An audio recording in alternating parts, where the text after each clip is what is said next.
4 jalan 35 tahun kerja. Eselon 4 5 kali. Ada yang eselon 4? Banyak kan?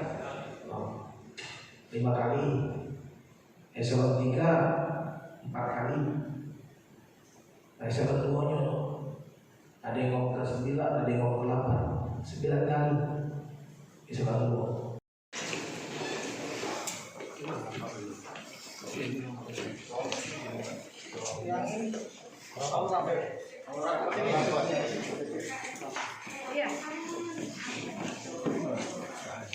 Nasional.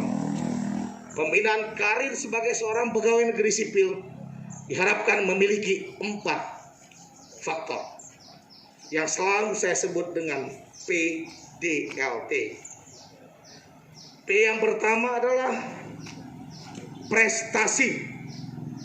PNS harus memiliki prestasi.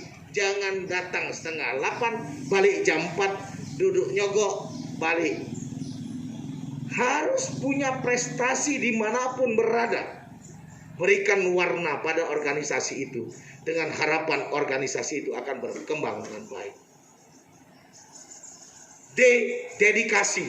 Dedikasi yang harus kita tumpahkan seluruhnya dalam perjalanan panjang dari kita menjadi CPNS, PNS, dan kemudian menjadi purna bakti.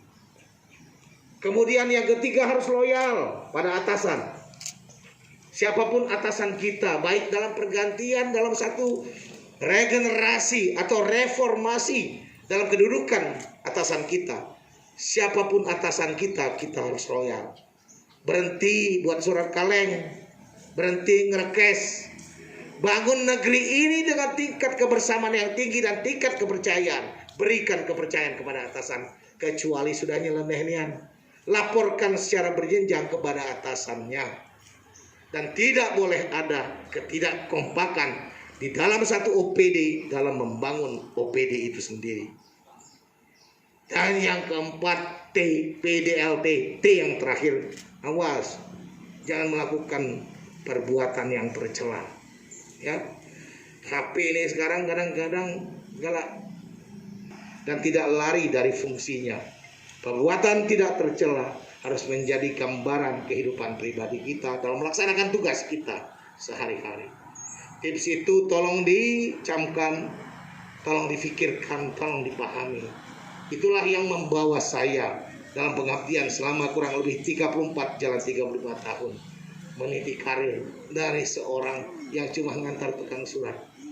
Ngantarkan surat dari satu bagian ke bagian lain.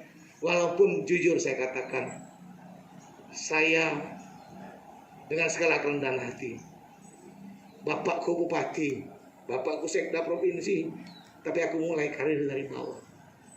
Kakek mertuaku gubernur, tapi itu tidak menjadikan saya menjadi eksklusif.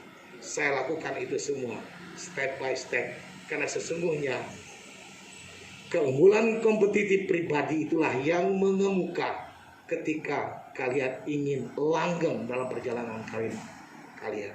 Ini saya lihat masih banyak yang muda-muda, yang tua, bukan aku udah galak nyebutnya, mohon maaf, becak yang rambut putih, endul. Ya, ini juga tetap masih menjadi harus bahan pikiran. Ini terutama yang muda-muda yang masih punya perkembangan karir yang baik. Barangkali itu saja yang ingin saya sampaikan pada kesempatan ini. Saya memiliki kebiasaan